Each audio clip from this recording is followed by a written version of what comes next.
You're listening to the Comic Crusaders podcast. I am your host, Al Mega, CEO of Comic Crusaders and Undercover Capes.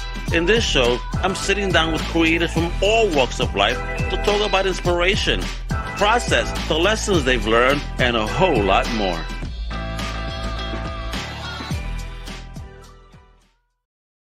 Wepa, what up, mi gente? It's your boy Al Mega. Welcome to a brand new Comic Crusaders podcast. Yo, last podcast we had some dope comic creators, and now we have yet another dynamic duo. Let me tell you, we have legends here. Legends! They're fire. Let me bring up the big man himself, all right? You've seen his work everywhere. Who doesn't know this guy? He's Miles' daddy, all right? I mean, he's created some dope comic books throughout. TV shows that have been made out of his books. I mean, homie, all over the business. Let me introduce the one, the only, the legendary Brian Michael Bendis. How you doing, brother? How you doing? Very good. How are you? That was very sweet. Thank you. Nah, you rock, kiddo, man. I'm a big fan. Let me introduce the collaborator on this amazing new project you got out right now, or coming rather. It's a dope book from Abrams. This is a fantastic artist. You've seen his work all over the place as well. He is phenomenal, no pun intended. The one, the only, Andre Lima Araujo. How you doing? I'm doing very well. That's a great energy to start this thing. Oh, come on, let's do it. Andre and I will not be matching your energy today. That will not be. Oh my God. I'm loving this is how we do it. This is how we do it. It's Al Mega, Puerto Rock, from New York, from Brooklyn, and I got it in me, man. Especially when I'm talking to two people like you that are just doing amazing work in comic books. Since I was not a wee lad, but at least at least in my teens, this was still black when you guys was doing stuff, right? So thank you guys for coming on to talk about this amazing new project you guys I call Phenomena, right? But before we get into that whole business on this dope project, and we find out about the bromance and processes and all that, I know people know you, Brian, but just give us a little bit about yourself, like, where you come from, raised at, and what was your first taste of fandom as a kid, and who introduced it? Was it a sibling? Was it mama, daddy? Was it titi, tio? I mean, who did it? Well, yeah, I'm a comics creator. I've been working in the business for I've been published for over 30 years, which is shocking to me. I broke in 1991 when I was in college, and I broke in, and I've been making graphic novels that I own all that time. And then in 1999, Marvel hired me to reinvent Spider-Man for a book called Ultimate Spider-Man that ran for 18 years, my entire run at Marvel. And in that time, we did all kinds of Marvel events like Secret Invasion and Civil War and Civil War II, and we did House of M, and then also created a bunch of characters that are now popping up all over TV and movies, like Miles Morales and Riri Williams and Jessica Jones. So it's been quite a wonderful ride, and it's been amazing. But the real thrill for me, and these are all thrilling things that I just described to you, but to have the opportunity to create like brand new worlds and brand new characters that scare you and delight you, and then you get to show them to people, and then you get to team up with people like Andre and see what's there that wasn't there before is one of the great like joys of life. And so it's just thrilling to talk to you about it. So were you always a fan of this, or how did it get introduced? How old were you when it got introduced to you? Very early. I'm actually writing a bit of an autobiographical book right now, like a sequel to a book I did years ago called Fortune and Glory, which talks about like, comics and Hollywood and whatnot. And so I've been diving into these memories. And yeah, I stood up at the Passover table at age 6. Like that's the year I found out it was like I didn't understand it was someone's job, right? Like when you're little, it's just things are given to you and you experience them. But then eventually I'm like, oh, these names, this George Perez, this guy's responsible for this feeling that I have. This is someone's job. Then I would like it to be my job. I would like that to. I would like that to be it. And I stood up at the dining room table and announced that I was going to be the artist of Spider-Man. I declared it like he came out the nerd closet and said, "I'm going to be a creator." Yeah, I had no idea what I was saying, other than these are words that I now knew, right? And and then I went on the quest to make that happen my entire life without any doubt or any like there's a million things in between me and the end result. Now, I didn't end up being the artist of Spider-Man, and that haunts me a little bit. But I did get to write hundreds of issues of Spider-Man, so I'm gonna call it a wash and say pretty close. So close. Yeah. So you've done big things, my brother. Just my just like a few years ago, my mom turned to me and said, "Do you remember? Like you called this? Like you literally said you're going to be the artist of Spider-Man." And she was like really the only person who could look at it and go, "Wow, you stuck to your guns." And so I appreciated that nice. she came to that conclusion all by herself. That was pretty sweet. What were they supportive of you in the career early on? Yes, and I like to celebrate that anytime anyone asks me, because I'm that's great. Still surrounded by parents who get squirrely or worried about their kids reading comics or being interested in other things that they don't understand. And my mom did not understand comics other than he's reading, that's good, right? Like, and so and he's interested in something and he's not hurting anybody, so that's good. So it was all consuming. It was all day long. It never stopped. I never shut up about it. I have no recollection of ever stopping talking about like Bernie Wrightson or Brian Boland or whatever thing I discovered that day.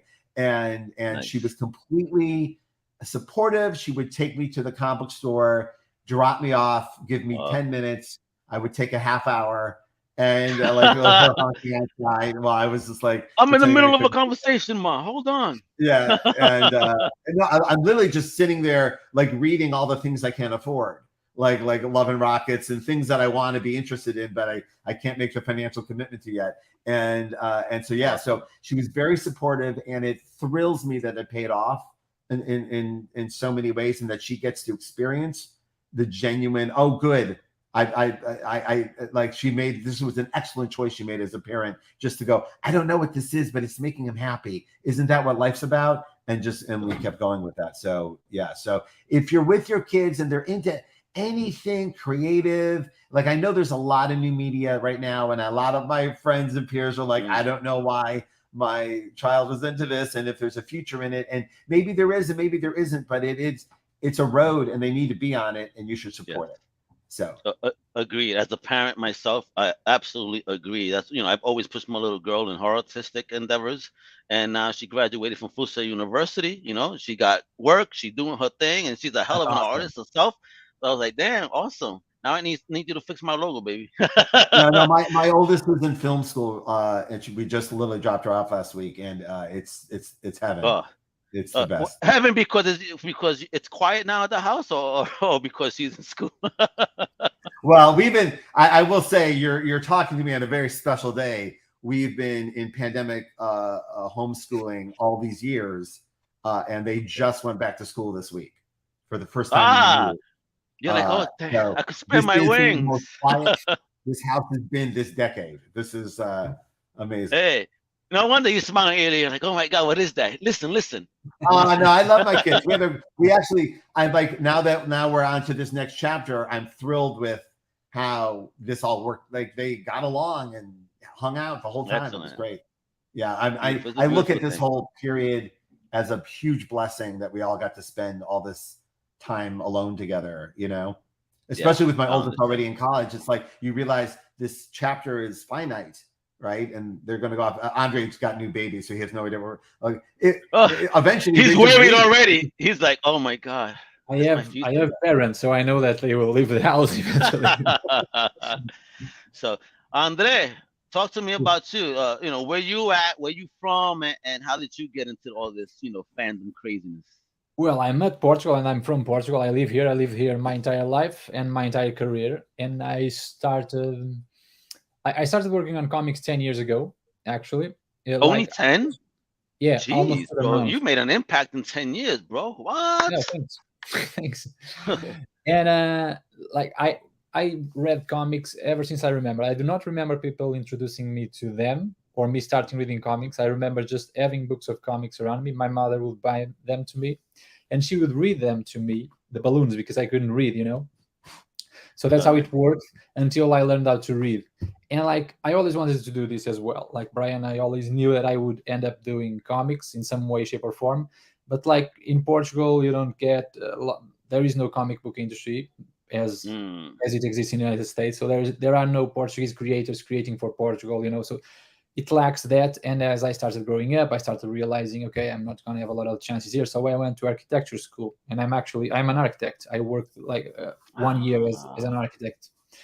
And at the point that I left college and I started working, it was in 2009. So it was a big crisis.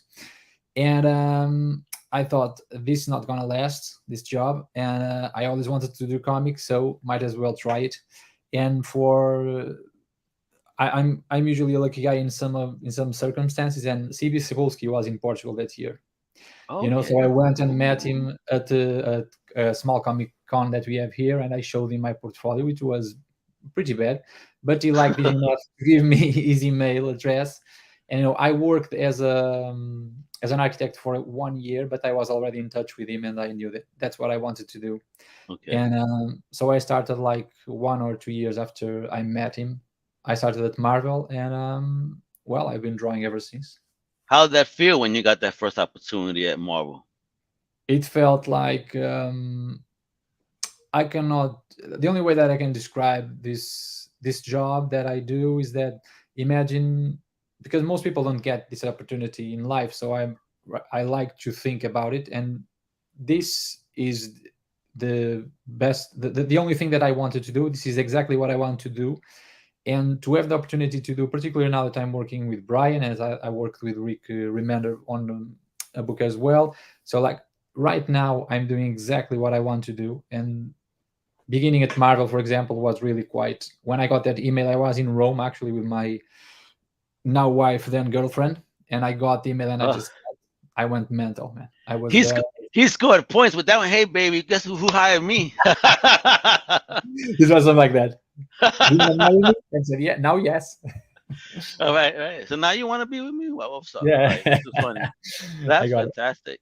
Oh, yeah. Man, I'm happy. So I need to know the story of what I always like to refer to as the bromance. Talk about how you guys met. So I'll let Andre start. And then I'm going to get Brian's version. So what's your version of how you guys met?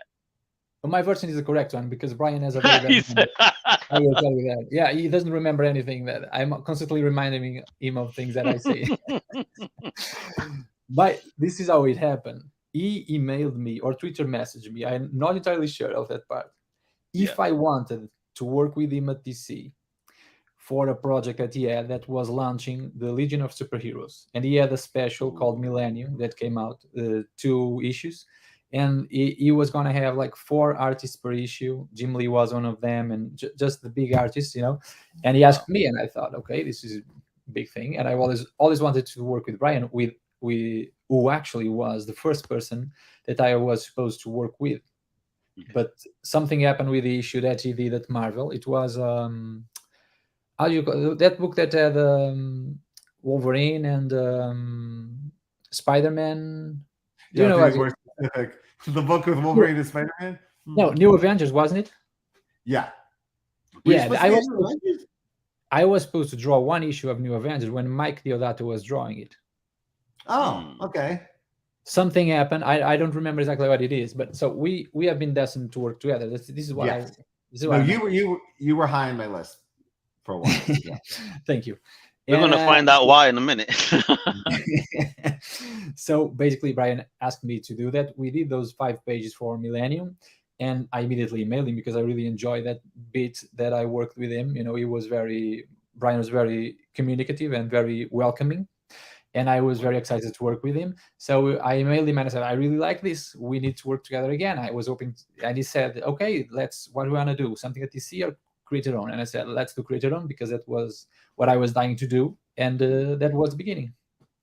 Oh, well, is that bad?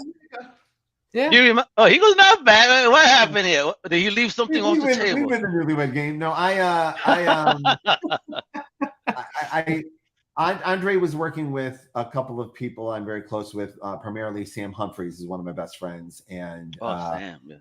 As soon as they started working together, I was like, oh my God, I love this. But I have a good natured tendency to like rush towards anything I really like. And we all have it. All us, like, you like something, you just want to run towards it. And then sometimes I feel like I may have barreled over people to get towards, like, oh, Andre, get out of my way, everyone. I want Andre. And meanwhile, he's in the middle of other things, right? And so I try to behave myself. So what you may be describing was I raised my hand for Andre, but realized that one of my other friends was already hoping to work with Andre, and then I will back off a little bit because I realize I'm being a bit. He goes a little bit, just a little.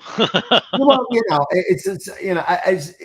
it's all an enthusiasm, but I've learned to like kind of like, hey, look around, see who you're affecting, and but Andre was high on my list, and also there's people whose work you just like, and there's people whose work that like just gets under your skin, like just like it feels like a little part of you already, and you don't even know the person. And I know that sounds weird, and I know it's weird every time I say it out loud, but it does. That's what it feels like. I'm like, I feel a strong visceral connection to this work that I could not myself produce, right? And so we started working together. And when I asked him to do Legion, it two things. Number one, I just look at him like he's the future, and like I was like hiring artists that I thought were future forward as possible. And I was like, this is a bit of a manipulation of the system. Like, oh, I'll get DC to hire him for like 8 pages to see how we work together. They're paying him so we can see how our collaboration goes. Like, oh, let's see like what that would be like. And at the end of it, if it's what I feel it might be, then yeah, we can have this conversation about other things. And if not, okay, we're different energies. That happens too. But in this instance, I from early on was like, I would really like to figure out what this could be. And so we did Legion, and we did some Young Justice, and all towards the, hey, what do you want to do?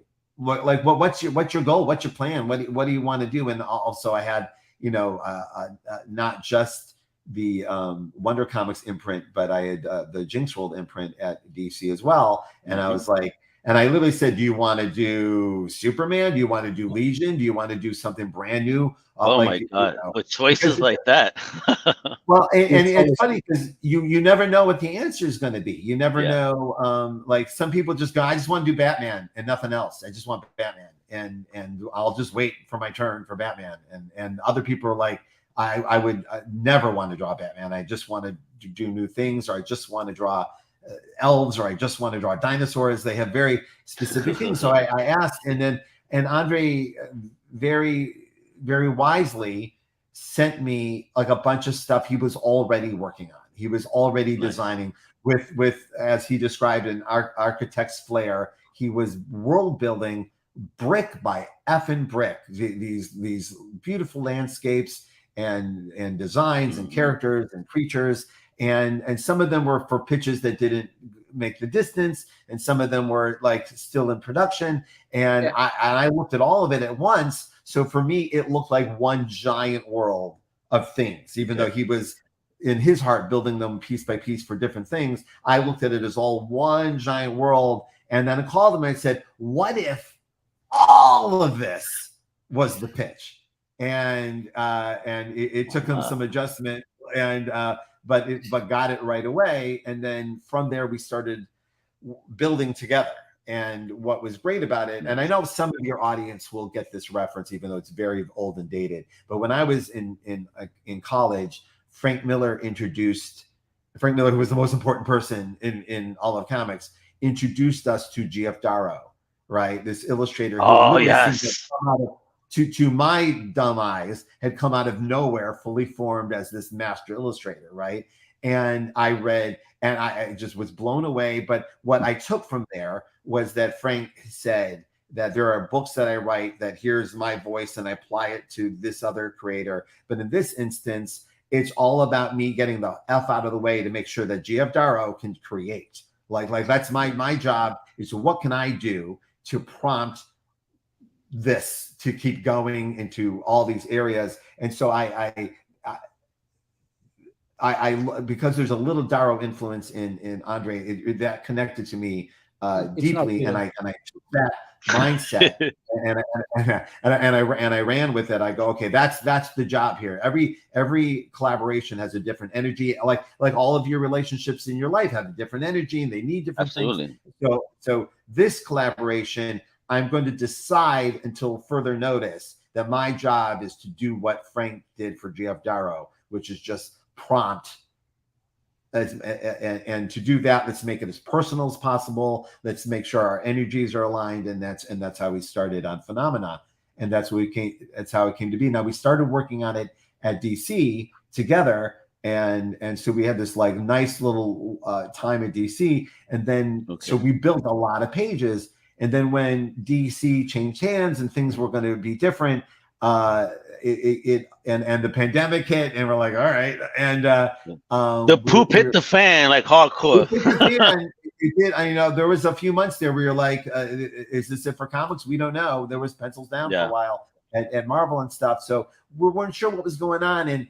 And what was low grade happening in the comics community behind the scenes was a lot of my peers and my favorite creators, just with that feeling that we've got nothing to lose, started taking some very big swings, like trying like big stuff. Like a lot of my friends right now are on projects right now that are completely different from where they were when this started, because they took some big aggressive swings. And for me, it was a mixture of things. Number one was finding out that Miles Morales and Naomi were doing so well in the YA market outside of what would be considered, the superhero mainstream market. And then I go to Barnes and Noble, and there's the YA wall of graphic novels that fills my heart, because that did not exist when I started in comics. And now there's, comics was like this, this weird thing that you'd get in trouble for reading at school. And now they're celebrated in schools. It's completely shifted. And then I go to the bookstore and I see, their Captain Underpants and Raina, and then there's Miles right there with them. And I'm like, oh, I'm a YA author. I didn't know. Oh, okay. I didn't even know.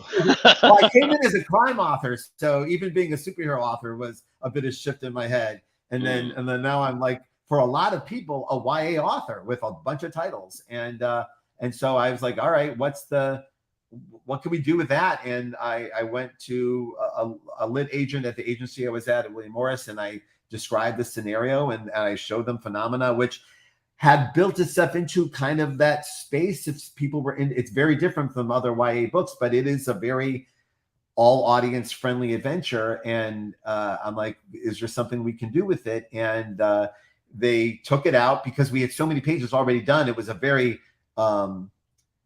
generous submission. It's, sometimes when you submit for a book, you got a few pages, you got a chapter or two, but we had, here it is, whether you like it or not, this is it, and we could show it to you. I think that it was completely finished, no? Well, there's like 40 finished pages is what people saw. Yeah. And which is a lot. That's usually it is a lot. Jeez. It's a lot, and it describes we're doing it whether you buy this or not, we're making this.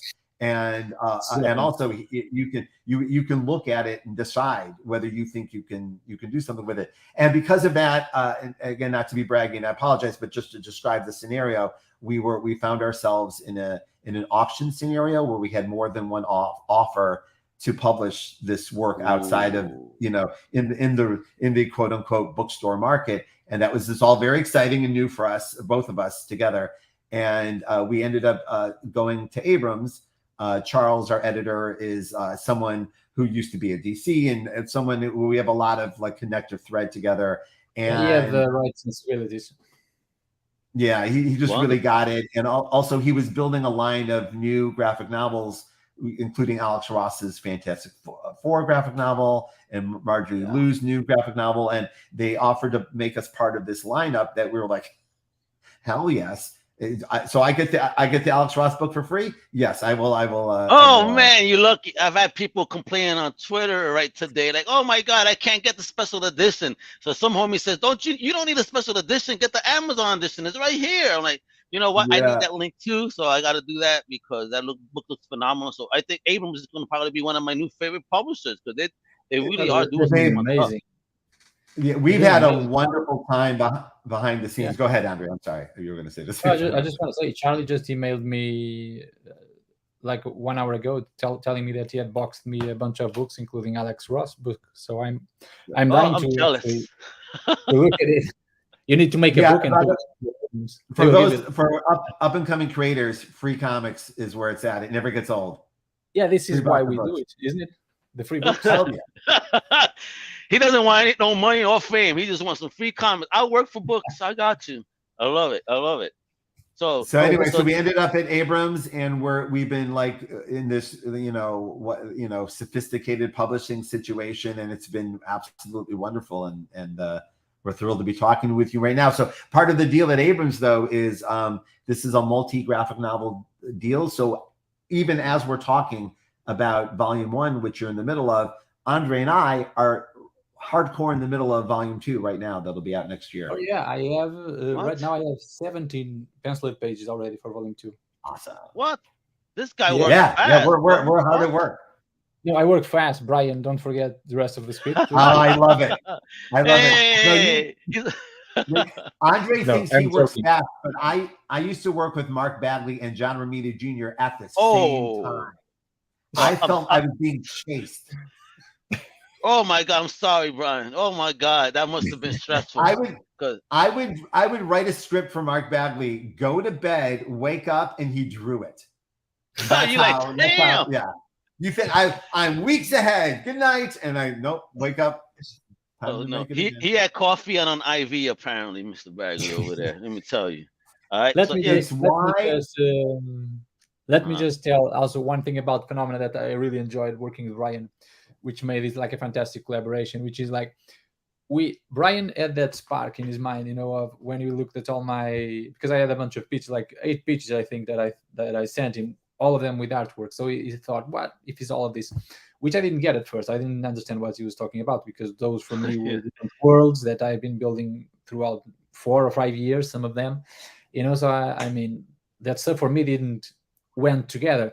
But then I slowly realized what he meant is that visually, of course, because they are drawn by me and a lot of them were science fiction, they felt like they could work together. So Brian wrote, with that in mind, he wrote like a couple of lines of tagline, and then he said to me that we were talking and he told me, before I write anything else, would you like to start drawing something based on this? And I started drawing stuff. So, and after that, we have been on this back and forth where I drew like 40 images, I think, that I sent him, with characters and like stuff that there was no script for. And I sent all that stuff to him. He wrote a script based on that. He sent it to me. I drew more stuff based on that as well. And I corrected some of the stuff. So we have been on this wonderful ping pong game where I send the ball, it sends it back to me, tennis game, if you want. And that's how we've been working, feeding on each other. And I think that's one of the most interesting parts of this is that we go into our little corner, do our thing, and we show it to the other person. And Brian feeds on that, and he writes on his little corner, and he comes and sends the script to me, and I read it. I get to laugh because how he picks some of the stuff that I drew that I had no intention of being something, and he's using it as something completely that I never thought of. He sees 4 characters together, and all of a sudden they are on a band when I never thought that they were going to go together. And so that has been really an interesting thing because, like Phenomena, I could draw a book like this, but I could never make a book like this, because it requires Brian Bendis coming on top and doing his thing. And if he wrote this book for other artists, it would never be like this. So, like, this collaboration has really been amazing. There you 100%. Go. I mean, we're talking about the book so much. Let's give a tease straight from the Abrams website. I mean, it's scrolling along, but first off, look at that awesome cover. The Golden City of Eyes. Hey, so Phenomena it's our world. Something's happened to it. It's not an apocalyptic story. It's something different than that. But something severe has happened to our world, and we're coming into it as all of that has already happened. And so with every page, you get a little more hints of like what happened, where are we, what's going on as we follow the travels of our lead characters, a Bolden, a little boy who may or may not be orphaned in this world, and his new friend Spike, who is a warrior creature from a faraway land. That more and more, as you read, you'll find more and more about what his history is. But a noble warrior who is also stuck in this world. And these two oddballs have kind of hooked up together and are traveling across phenomena. And when they do, they clash into another character named Matilda, who is kind of a Robin Hood character of phenomena, who's running around trying to do the right thing for the people who aren't being taken care of. And the three of them end up on a journey that takes them to the Golden City of Eyes, which is like a capital of the world of phenomena, and something terrible has happened to it. And the three of them have to team up to discover what it is and what they can do to solve it. Yeah, and I dig what the monetary exchange is as well, because like, what is wrong with this world? Is everybody that bored that this is what is classified as money? Like, whoa. Thank you. Yeah, no, my favorite thing. I'm not anti-capitalism. Obviously, I'm selling you the book, but I am fascinated by what capitalism has done to parts of our culture. And wouldn't it be interesting if we lived in a world where your story, your true story, was your value? Like you come up to people and you tell them your story, and they tell you theirs, and all of it, it literally can make a society. And we see that, oh, that actually works. People just help each other and give each other and share with each other, and they're closer to each other and they understand each other. And that's the world we're living in. I wrote it to see if that would work. What would work if we just took money out of the equation? Yeah, and just had these people going around. By the way, like they used to do, that's what I gotta say. Days, right? That's how it used to be. Yeah. So I was curious of what the modern version of that was, and what I'm also fascinated by. And again, we're just a couple of weeks from launching, but quite a few people have read it. And like you, that seems to be an idea that charms people as much as I hoped it would. And I'm thrilled about that. It definitely does, because it's not about people sharing their story, but also if they create a story for someone else based on what they've just seen, now that has value too. You know, that memory is now a story that has value. It's insane concept, but I was digging it. I'm like, boy, I would be a millionaire. But wouldn't it be nice if the value of you was your value versus how much stuff you could cobble together? So yeah. And look at the beautiful art by Andre. Look at the panels, everything. And now that you mentioned how, of your background, I could see it. This is a perfect example of that. Jesus Christ, look at this. So when are we going to see this city in Portugal? What on the book there are there's a small town where they go that I use pieces of architecture that are Portuguese. And I want to say something. There's a quick Easter egg in the first couple of pages where I see your initials on stores. I say, yo, look at these guys. They got shops there. I like to hide all kinds of references throughout the book. You're making me look, because once I found that, I said, wait a minute, I'm pretty sure he did more craziness around here somewhere. It's really dope. They are all over the place, really. Well, cool. But you're bringing up my favorite thing about Andre's work. Andre is in a genre of artists where, and I mentioned Jeff Jarrell, but there's quite a few where you read it differently than you would a more traditional American comic. There's a lot of story in the panels where you can just stop and look around, and story is happening. World is being built around you, so you can read it real fast and just like tear through. But this is to be savored and to look over. There's everything that was drawn was on purpose and for the world, and some of it's stuff in the background that I was so enamored by that I have it pay off in later on in the book or in the next book. So yeah, these visuals are. And again, this is me. I'm faced with this artwork, and then I have to make choices about how best to use it and how best to, explore it. And for me, I just realized that this is a visual story and I need to get out of the way as often as possible. Yeah, the idea is really like Brian was saying, like you can read it fast because I think the storytelling is good, which is always my main concern, so that you go, there is a flow that goes through the book. Hopefully you'll get that. But then if you want to take a little bit more time, you will find as much detail as you possibly can so we can flesh out this world. That's always the thing for me. We got real excited about, like, we were halfway through when I realized that this book was turning into something that just connoisseurs of comic art can have in their library. And also, if you want to curl up with your kids and read it, it's just, it serves both purposes, and that, or both at once. And that's a delightful feeling. So tell me about the lead alien creature, because I love, as soon as he comes on and he meets the boy, he's like, oh my God, what is that sound? One thing hilarious. One thing that I will tell you about that I like saying this as well, is that Brian asked me, actually, there were two things that he asked me for the book. The only two things that I designed that were asked by him were a boy and a creature. So I drew Spike and the Bolden, and I showed it to him, and he loved it. But like those characters, particularly the alien, only came completely alive when he started writing that the dialogue, like the bits that you mentioned, really funny. There was no indication of that in my drawing. He was just a warrior that was standing. I just did one drawing of him, which I loved. And then when I read this script, I said, this is perfect, because it really balances out, the seriousness of the drawing that I had done with a lot of the fun adventure side that we have injected into the entire book so far.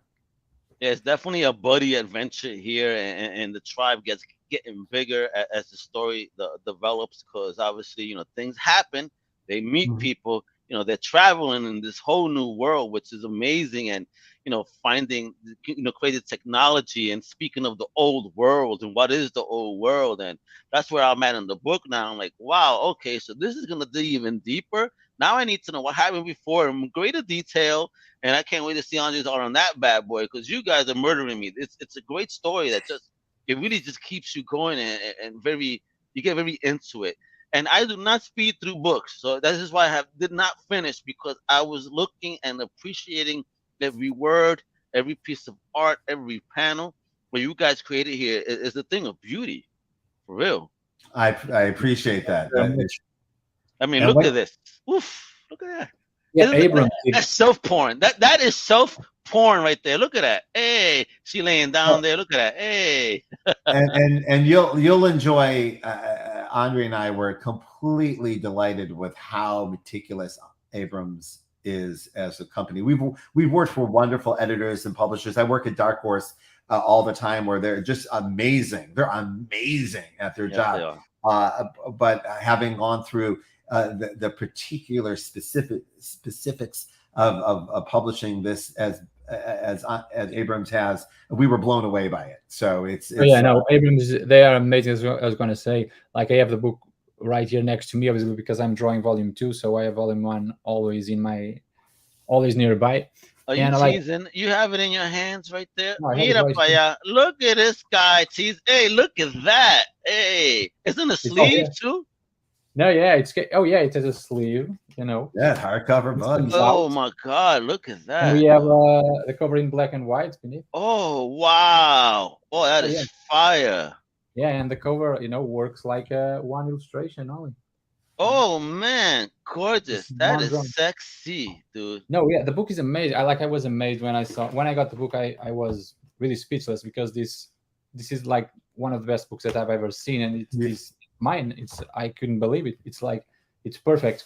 And I had a number of meetings with Abrams designer Andy to just sort out how to better present the book and stuff like that. Brian was there as well with Charlie, just their attention to detail on chasing because Brian made up a lot of words, so they were chasing. Yes, he did. Yes, he did. there was a curse word there, I think, but I'm not sure because the language. I'm like, huh? What is he trying to say here? This sounds like a horrible insult. I'm from Brooklyn, so anything that sounds weird sounds like an insult. So yeah, they made sure that all the grammar was on, not the grammar, I'm sorry, the letters were all correct in each word, you know, like all the drawings that would as perfectly presented as they could possibly be. Like I was enamored by their way of working, and we really got into it.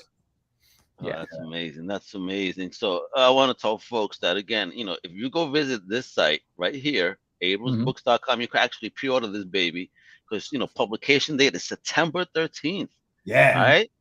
Right. And honestly, it's you know, it's from Abrams. It's in every bookstore, any book service, any, you know, we would particularly like you to pre-order it from a comic book store, any mom and pop independent bookstore. But you can literally get it anywhere the books are sold. So what we really want, what we really want is for people to buy it. I don't care where you get it. You go, just get it. You don't have to buy just one. You can buy like 10 books if you want, you know. Yes. Hey, Christmas is around the corner. Buy 10. Everyone should buy 10. That would be great. Christmas is around the corner, and I think that, you know, if you have a comic book fan in your life, folks, this is a wonderful and beautiful gift. It's black and white illustrations throughout. You know, in my early life, it was Savage Sword of Conan that started me off.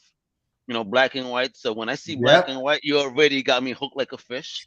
Like, all right, you know, I'm there out of the water. Like, what is this? What is this? Okay. Well, I appreciate you saying that because that was it was a gentle controversy here with us. Really? Well, he goes gentle controversy. I never. That's a new hashtag. Well, it's like, you know, there's genuine controversy in the world. I don't think this would match the thing, but in this regard, we had people who offered us to publish it, but only if it was in color. And we were like, and again, I kind of like raised my hand on this one because this was Brian's idea, by the way. Yeah, Andre's work, like Andre works with Chris, and they're great together. And Chris colored our cover, and I worked with him. He's wonderful. Andre's work in black and white really gets under my skin. Like it really does. There's a couple other artists I work with. It just really that it's so visceral, and I get to experience it. And I want, and this one, I was like, I want everyone to feel how I feel right this second. Like this is how it feels. And I just need to say that we sold a copy to Ronnie Ledesma. Yeah. He goes, he pre-ordered a digital, but now he needs the hardcover, and he texted his comic shop. All right. And then we got Blind Adam too. He's like, can you recap what I missed? No, what's gonna happen, Adam? You're gonna watch the show and rewind and tune back in. Okay, and he says, Brian, to you, thank you for your Daredevil run. Oh, thank you for letting me have a Daredevil run. It's one of the great joys of my life. And because Adam is actually blind, so it's like he really appreciated that. Yeah, that's Awesome Sauce Radio right there. That's him. Great. All right. Well, thank you very much. I would love to hear how they experienced it. Yeah, you know what? So we were working I was looking at black and white, and you'll know, like you mentioned the Savage Sword of Conan, but when I came up in comics, I was making black and white comics. So throughout the entirety of the 90s, people would come up to people who make black and white comics and go, "Oh, when are you going to finish it?" Or all you can afford is black and white. And yes, that was true. But the idea that black and white is unfinished or amateurish was very frustrating to me. And so over the years, we get a little Sin City, a little Walking Dead, the manga. This generation of comic readers and comic buyers do not have that same bouginess, ignorance about what a black and white comic should be. And so having lived with that for so many years, the idea that we could do this in black and white and not have an audience regarded as lesser than was very exciting to me. And I wanted to pursue that. And so I was thrilled that our the world had shifted enough where we could do this in black and white. Well, thank you. Yeah, and it was Brian's idea actually to do it in black and white. He proposed it to me. I was really happy because I tried to do my own book. I wrote and drew a book a few years ago called Man Plus, and I wanted to be black and white, but the publisher didn't want at the time because they said, okay, it's gonna sell less. And it was what do you mean it's gonna sell less? Walking Dead is the most primary example. And you know what's funny? People have that ignorance, as Brian said, because when Walking Dead came out, I told my friends, "Oh my God, this book is so dope." Oh, it's black and white. I'm like, what that mean?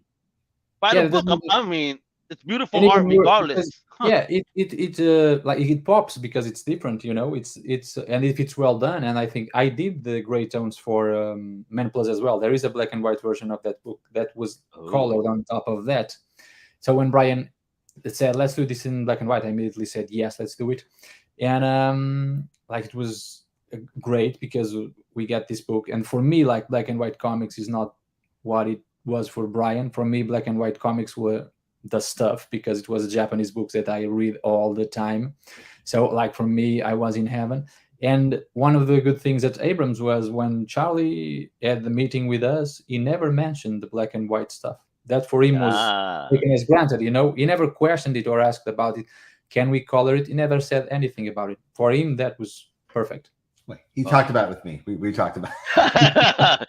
He mentioned it. But I described literally verbatim what I just said to you. And on top of the idea that looking at the, you know, we live here in Portland where there's Powell's, and Powell's is the biggest bookstore in the world. And the YA section there is enormous, and they have everything. And you walk in there and you see a lot of stuff that is original and true. And then you see a lot of people imitating other people's truth, right? There's a lot of books that look a lot like other books, right? Or they're being packaged to look like a lot of other books. And I completely understand it. I work in mainstream comics my whole life. I get it. But I also know that some of this audience that is reading these books are also evolving and will want books that look different than all the, like, they've now read the 25 books that look exactly the same, and we would like to be there for them when they're evolving to the next level. And that's where I think Phenomena kind of slides right in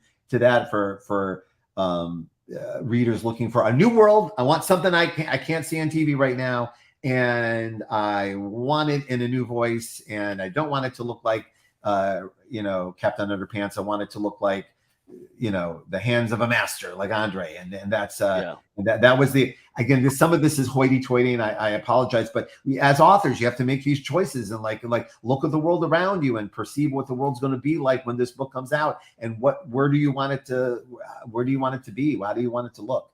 So I've had a lot of experience with this, you know, at Marvel, having the books on the shelves and seeing how they look next to the other books, and it changes. You know, you I like how you mentioned about the truth, though, because obviously that's also a big part of the commodity of the world of phenomena, whether your story is true or not. Yes, yes, it has more value when it's true. And yeah, but how do they know that it's true? How can you gauge that it's true? So now, like, you guys got my mind all so screwed up here. I'm like, yo, like, there's so many avenues could go on this. It's insane. Well, isn't that the thing? Go ahead. Yeah, you won't believe what I've already drawn for issue 2 precisely about that. Oh yeah. Oh, Andre, yo, you're killing me, bro. The second volume is about what if someone else takes your truth and makes it their truth. What is its value then? How does that affect you in the world? So a new form of plagiarism in the world of it's definitely things we can feel in the world we live in right now. Like, you know, truth has been under siege my entire adult life. This is not a new thing. Oh yeah, absolutely. But watching that happen over and over and over and over again is you can't help but go, I want to write about this, but I need to leave this world and go to another world and kind of figure out where I'm at with this subject. Oh man. Yeah, but to have it be a celebration, like, that's the other thing. We live in a world where truth is under siege and it's being beaten to death. And I'm like, I want to celebrate it, you know. I want it to be like, when people hear truth, they, ooh, it's a true story. Tell me, right? Like, instead of today, which is like, you know, I wanted. So I thought if we could create a book where people are excited to hear each other's stories inside the story, that would be a feeling I would like to give people. Yeah, you saw. I saw like my mom yesterday watching some alien movie. She's talking about it's based on a true story. I'm like, I'm really hooked. She went to bed late watching this thing. I said, okay, so she's watching an alien story, but she says that it sounds like the true story. I'm like, okay, so does this have value in the world of phenomena? Well, you know, you bring up something that stayed with me for a long time. The Coen Brothers movie Fargo says based on a true story. It's not. That's a joke. That's a joke that lets you know, if you're into it, this whole movie's a comedy. It's a crime movie, but this is by saying from the first shot it says based on a true story, and it's completely not. All right, you're messing. But because, and the joke takes on levels, because many critics valued the work more because they thought it was an adapted truth. Right. Yeah.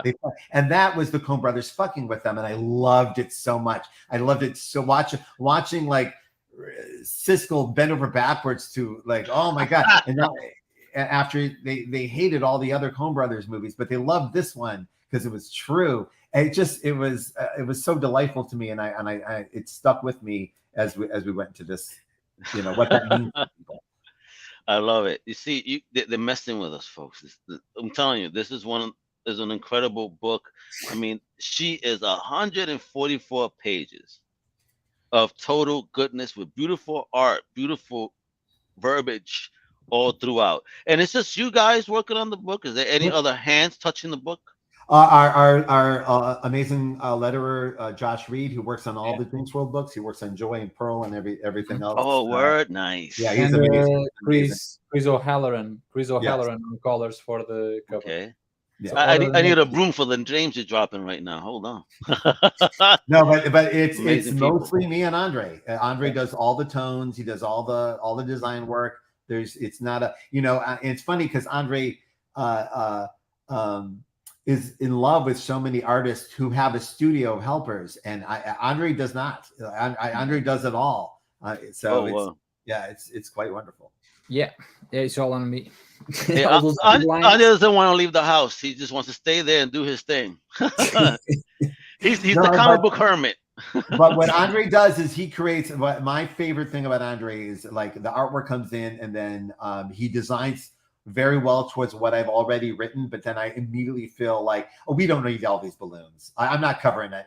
Every brick he drew, it needs to be seen as much as possible. So I go out of my way to like really pare it down as much as possible, because that's the show right there. Well, hopefully one day I'll become a millionaire. I'm gonna be Andre. Since you are an architect, can you design my home? I want it to look as most space age far out as you can, por favor. Well, fans of Andre want to check out his amazing consignments, and he does like some of his best work is like for private collectors. And there is a Spider-Man Daredevil piece, and also the Spider-Man Captain Marvel piece. Holy shit! I do occasionally commissions. I don't do that much, but the ones that I do now, I do with halftones, actually, on paper. Yeah, I put that like they did in the old school Japanese stuff. So I cut them up and I put them on. So you have a piece of paper that has those old halftones on them. Zipatone? Ooh. Yeah. Where do you get it? Where do you get Zipatone?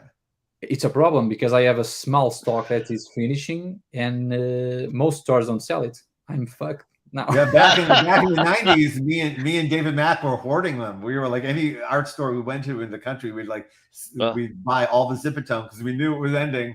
I know a guy. No, I know a guy that draws that. He was actually, because I started doing like actual real Zipatones like a year ago or something like that, way after I done Phenomena. And like I saw a guy that he was doing it, and I saw his technique on Instagram, so I picked it up and I said, okay, I can do this, and I started doing it. And I messaged him. I said, where do you get yours?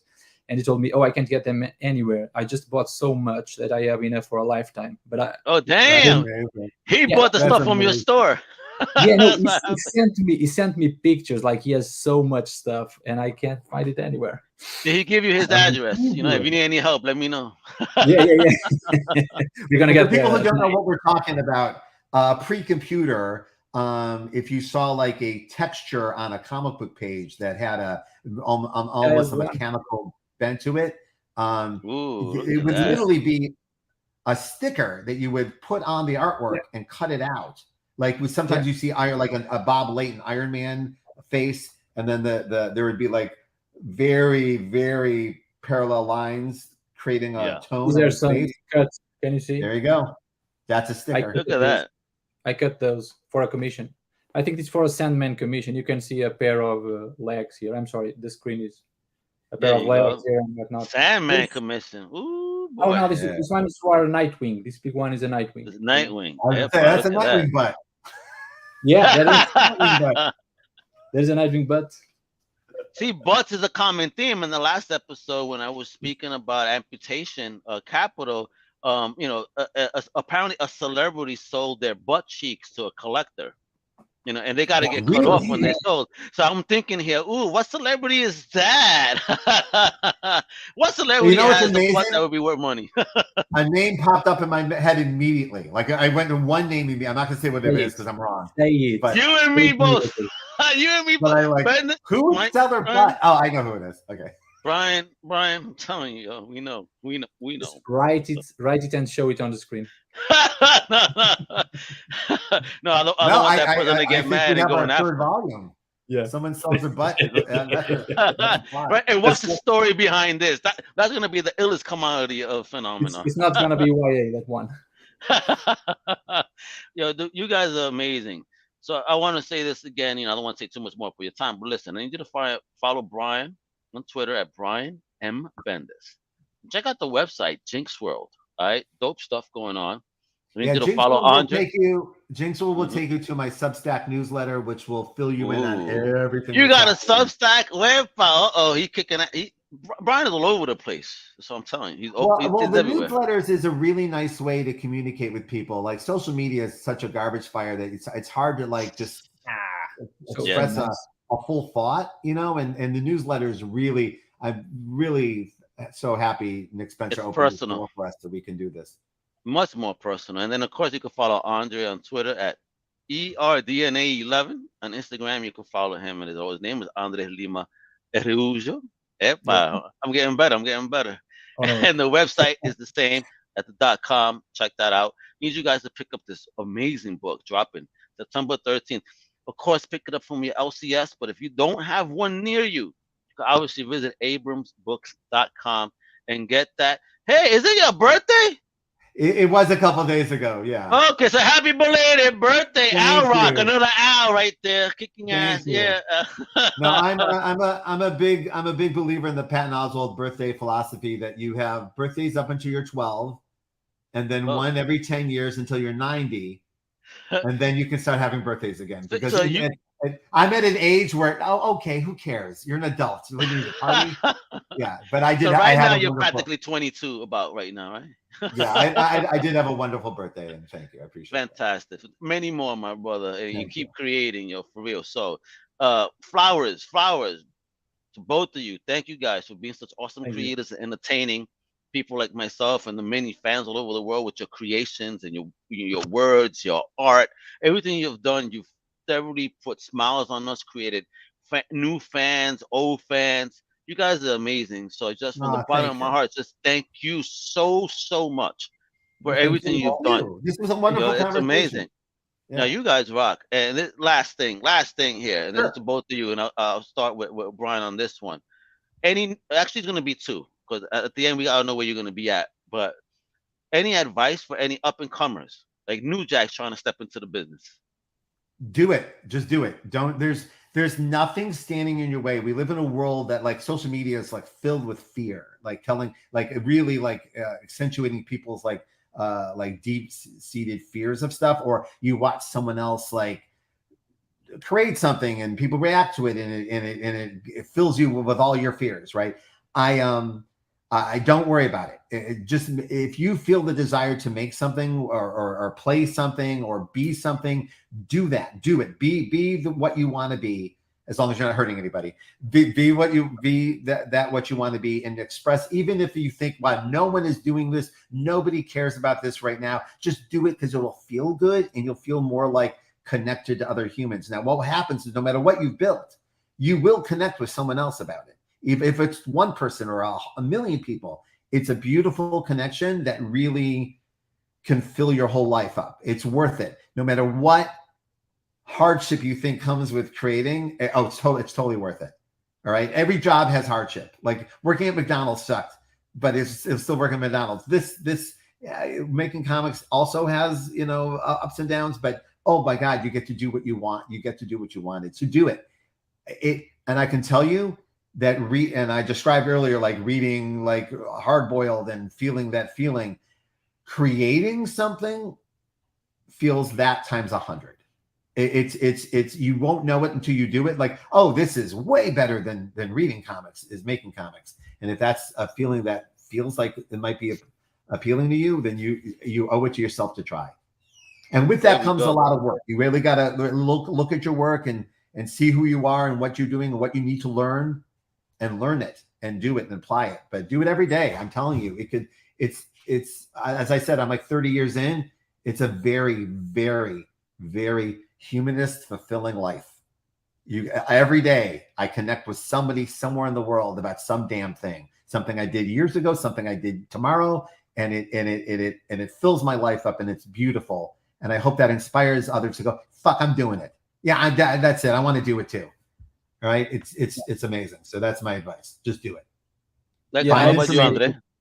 I'd say that particularly if you are like an artist, like everything that Brian said is obviously my first go-to as well. Like if it feels good, you got to do it. But like if you are an artist, for example, or even a writer, and you're starting in comics in particular, I'd say just create your own things, because that's where what you can really do becomes completely transparent. And that's how I got hired by Marvel, actually. I did a few samples for them with their characters that were good, I think, in the end. They should have been enough for them to hire me, but they were not completely sold. But when I drew a couple of things that I had created owned, like they said right away, okay, this is the stuff that we want. It was my things, not their characters that they had seen a million times. Yeah. Original stuff usually shows truly what a creator can do. So I'd say, all they wrote. You hear that, folks? Be OG when you're bringing some business over to people. That's where it's at. And I'm about to get pissed off here, but I'll leave it alone. So with that, people, I don't understand why people come on to say dumb stuff. Sometimes I just, why waste your time, guys? You got negativity, take it elsewhere. This isn't the home for it. All right. And again, I'm an old school New Yorker, so I don't do this, keyboard thuggery. I'm the type of person you got to tell me stuff in my face, if anything. You know what I'm saying? And I'll take care of it that way. All I see is like he keeps writing grass. Okay. All right. Whatever. Yeah. That's what I'm saying. I'm trying to block him, but it's just people being dumb, and he has multiple accounts. So excuse those buttheads. But anyway, want to thank you guys for your time. And lastly, this is the other question, because this guy got me a little. You guys gonna do any Comic Cons anytime soon? Where can we see you next?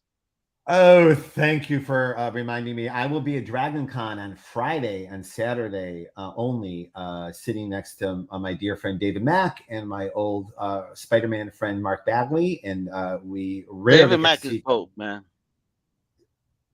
Yep, and one of my oldest and best friends, and we're working together right now in a new creator owned, and so I'll be at Dragon Con, and the weekend after that I'll be at Rose City Comic Con here in Portland, doing the whole show. Lots going on there as well, and then after that more to come. But I have a Powell's at Powell's here in Portland. We'll be doing a proper book launch, which I'm very sorry Andre won't be at. But we're going to do the book launch at the biggest bookstore in the world. So that's pretty exciting. All right. And do anything?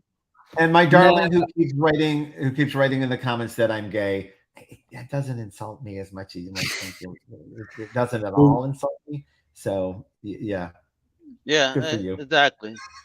And Oscar here says, thank you for the advice, gentlemen. Al Rock says, thank you for the advice and inspiration. Thank you very much, Al Rock. So you're not going to do any cons, Andre? What's going on? No, I live very far away, so I might do one in Portugal, and that might. You got little babies. Yeah, I have many babies. No, I have twin daughters. I have twin daughters, 1 year and a half. They are my comic convention. Oh my God. Yo, you have twin daughters, muchacho. Get ready. This is gonna look like that in about a year. Don't you worry. I colored it, just like look at this, it's gone. Yeah, I just got rid of mine. I just you can't tell the nightmare this is. Yeah. Brian went full Kojak. He said, "Toma, I'm gonna be looking like Telly." Well, I had a choice. It was bacon strips or yeah. So, oh, too funny. Thank you guys for your time, yo. For real. God bless you guys. I appreciate your time. I appreciate your work. You keep rocking out and doing what you guys do. So one last time, mi gente, one last time. Follow Brian all over on Twitter at Brian M Bendis. Check out the website, Zinc Swirl. You can follow Andre on Twitter and on Instagram. So Twitter is ERDNA11. Instagram is Andre Lima Araujo. Same thing for the website with a .com. All right. So show the love. And again, get the book via your LCS. But if you don't have one locally, that's okay. You can visit abramsbooks.com or visit your favorite bookstore and you can pick that up. All right. Remember, September 13th, 144 pages of extreme goodness coming your way. All right, fellas. So thank you again. Much love, guys. I appreciate you. Hasta la próxima. ¡Huepa! Pa que sepan. Check out everything Comic Crusaders everywhere. Hasta la próxima. All right. Thank you so much. Thank you. Thank you for listening to the Comic Crusaders podcast. If you like the content, please subscribe and turn on notifications. Also, please visit comiccrusaders.shop and our extended podcast family over at undercovercapes.com. And also make sure to download the Comic Crusaders app on the Google Play Store today.